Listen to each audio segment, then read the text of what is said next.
임멜의 아들 제사장 밧솔은 여호와의 성전의 총감독이라. 그가 에레미야의 이 일 예언함을 들은지라. 이에 밧솔이 선지자 에레미야를 데리고 여호와의 성전에 있는 베냐민 문 위층에 목에 씌우는 나무 고랑으로 채워 두었더니 다음 날 밧솔이 에레미야를 목에 씌우는 나무 고랑에서 풀어주매 에레미야가 그에게 이르되 여호와께서 내 이름을 밧솔이라 하지 아니하시고 마골 미사빕이라 하시느니라. 여호와께서 이와 같이 말씀하시되 보라, 내가 너로 너와 내 모든 친구에게 두려움이 되게 하리니 그들이 그들의 원수들의 칼에 엎드러질 것이요 내 눈은 그것을 볼 것이며 내가 온 유다를 바벨론 왕의 손에 넘기리니 그가 그들을 사로잡아 바벨론으로 옮겨갈 칼로 죽이리라. 내가 또 이 성읍의 모든 부와 그 모든 소득과 그 모든 귀중품과 유다 왕들의 모든 보물을 그 원수의 손에 넘기리니 그들이 그것을 탈취하여 바벨론으로 가져가리라. 바수라, 너와 내 집에 사는 모든 사람이 포로되어 옮겨지리니 네가 바벨론에 이르러 거기서 죽어 거기 묻힐 것이라. 너와 너의 거짓 예언을 들은 내 모든 친구도 그와 같으리라 하셨느니라. 여호와여 주께서 나를 권유하심으로 내가 그 권유를 받아 싸우며 주께서 나보다 강하사 이기셨으므로 내가 조롱거리가 되니 사람마다 종일토록 나를 조롱하나이다. 내가 말할 때마다 외치며 파멸과 멸망을 선포하므로 여호와의 말씀으로 말미암아 내가 종일토록 치욕과 모욕거리가 되니이다.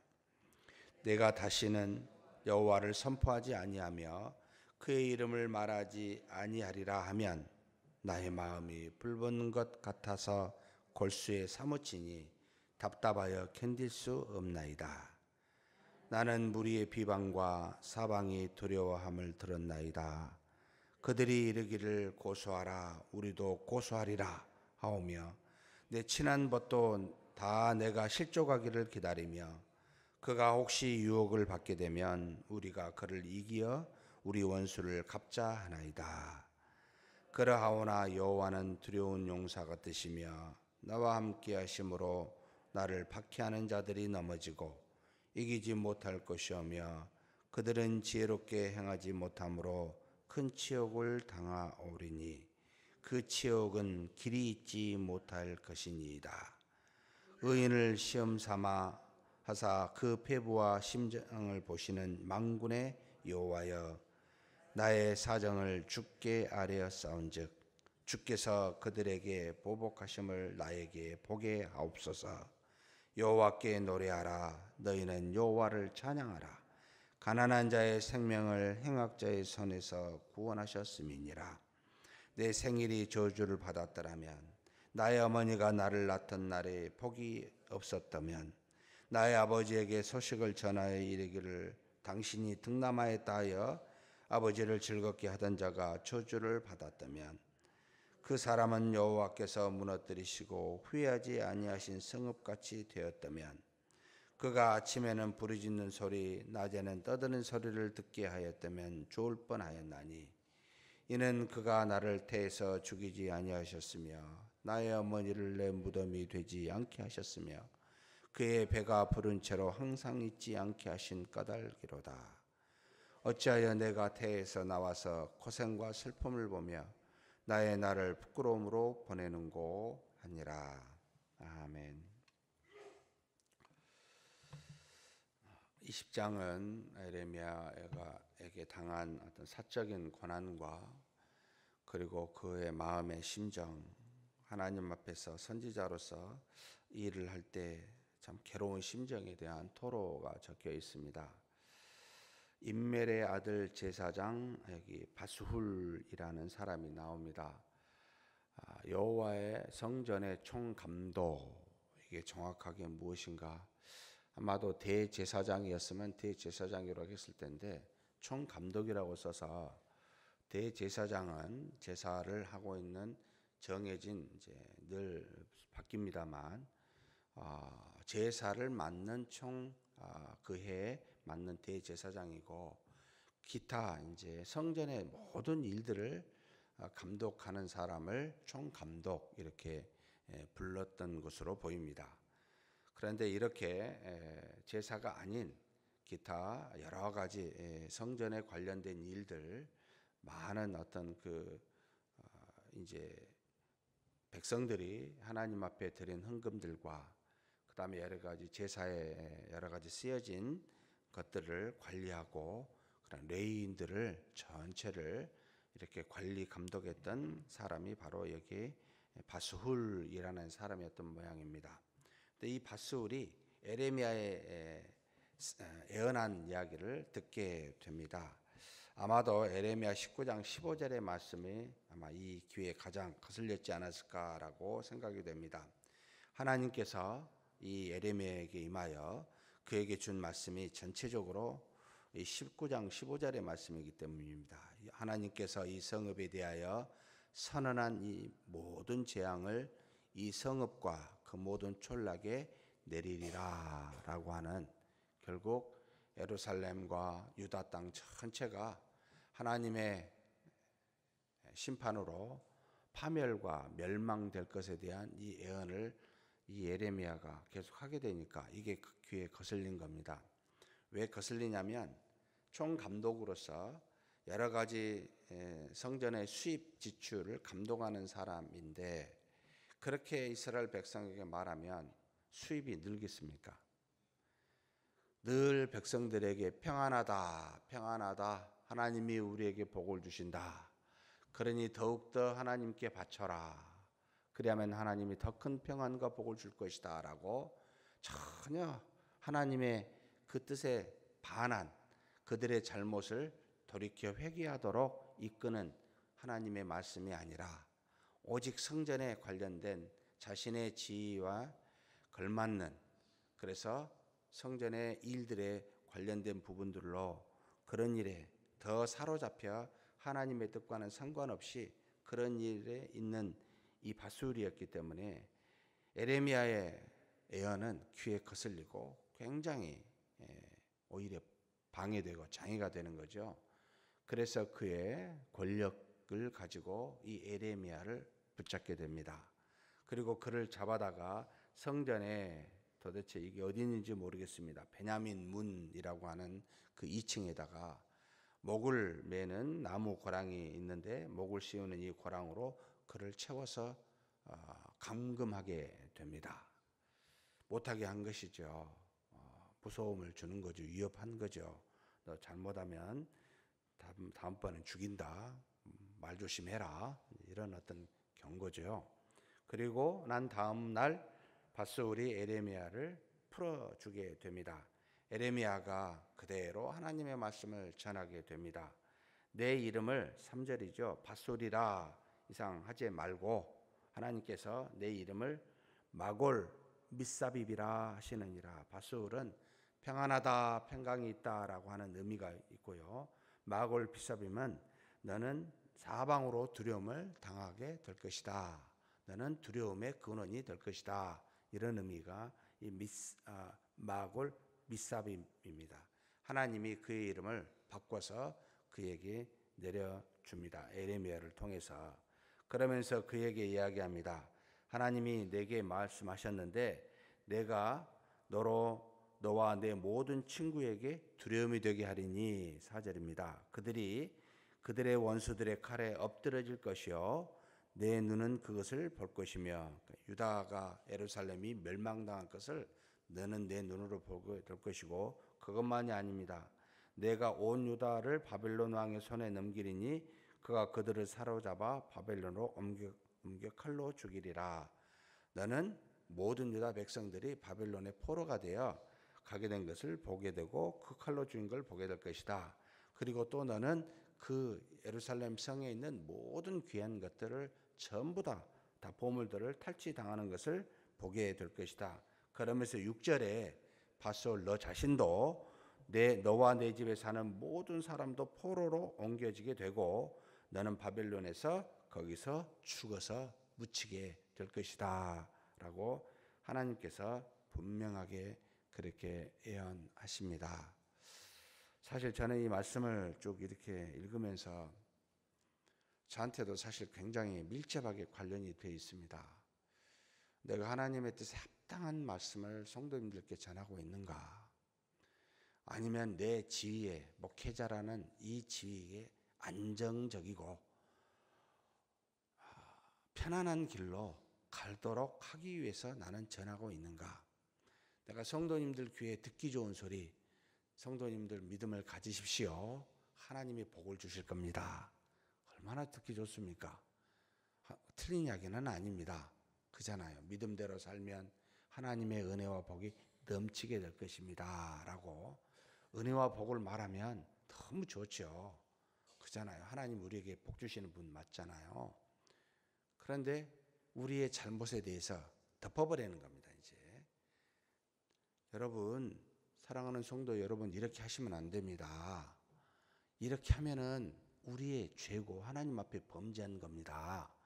이렇게 하면 하나님이 우리를 돌이키시게 하도록 우리를 때리실 겁니다. 그러니 회개하십시오. 잘못한 것은 돌이킵시다. 이렇게 말하면 듣기 좋습니까? 별로 안 좋습니다. 그래서 저도 한 번씩 잘 보지 않습니다. 별 도움이 안 돼서 인터넷에 있는 여러 목사님들의 설교를 한 번씩 들을 때마다 대부분 다 크고 유명한 교회의 목회자들 전부 죄에 대해서 회개하라는 말을 정말 단 한 번도 들어본 적이 없습니다. 전부 그냥 우리가 이렇게 하면 복된다는 것밖에 없습니다. 정말 지금의 때가 하나님으로부터 복을 받을 때인가? 하나님은 우리에게 복을 주실 때도 있고 화를 주어 우리를 돌이키게 하실 때도 있습니다. 가나안 땅을 정복하게 하실 때가 있고 그 가나안 땅을 멸망시킬 때도 있었습니다.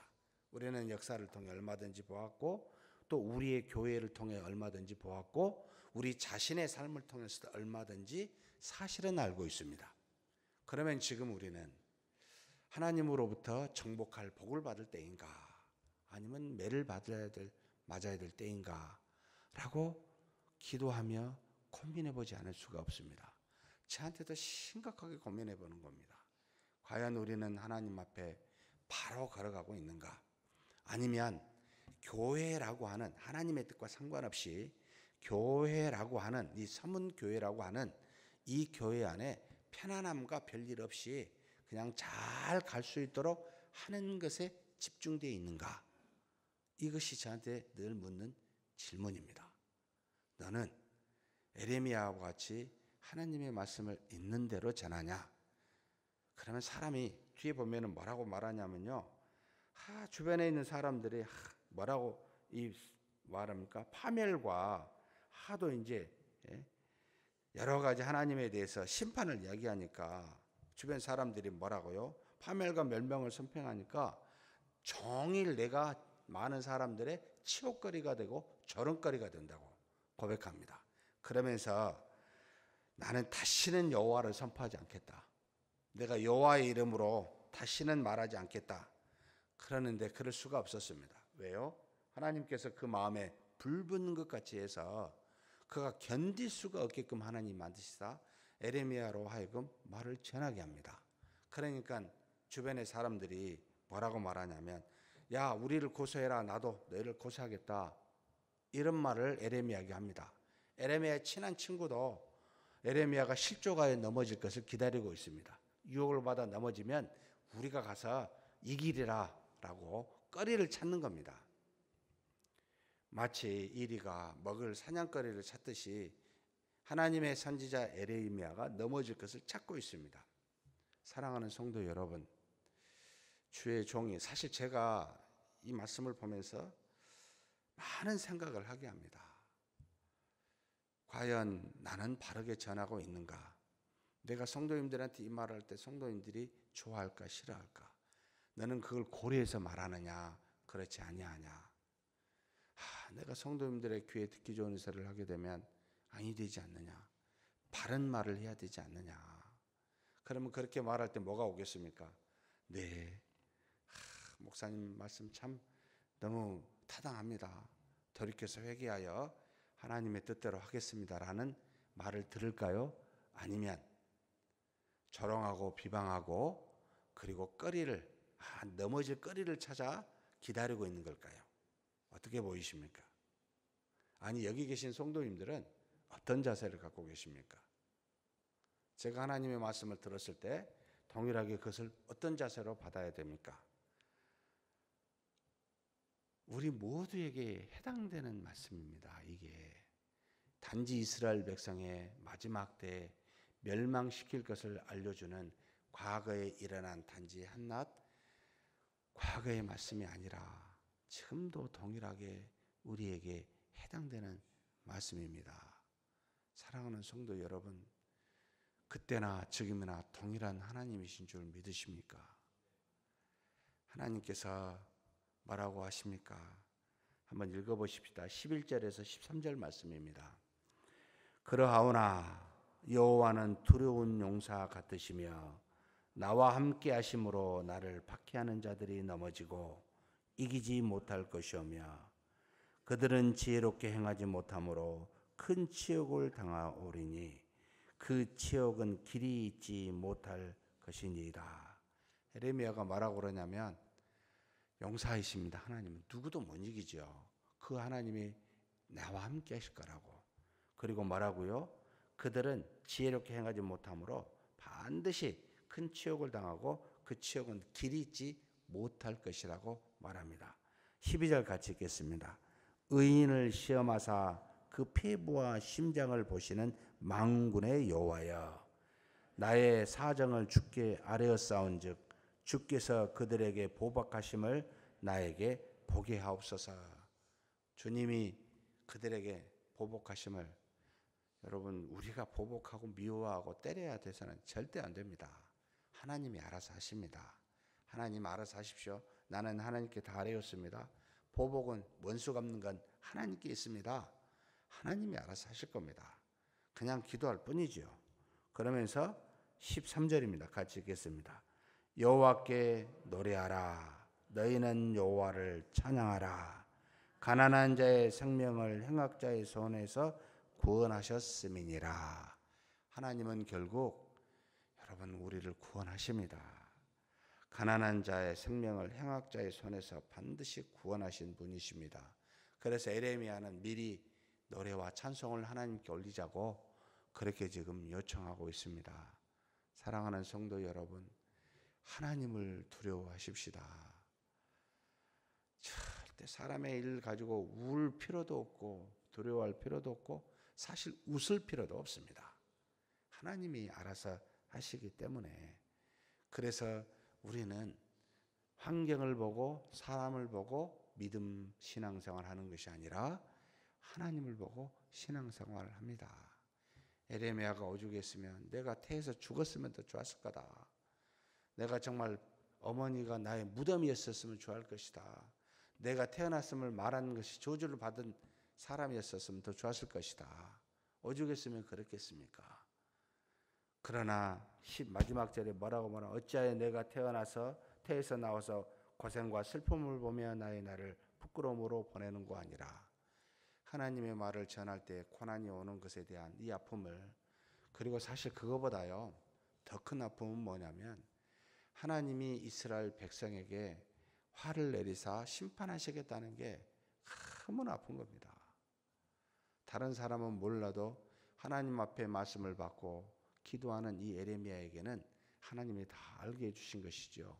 바벨론이라고 아예 딱 정확하게 알려주십니다. 20장이 지금 처음입니다. 어떻게 누구에 의해서 멸망당할지를 다 알려준 것을 알기에 고통스러운 것이죠.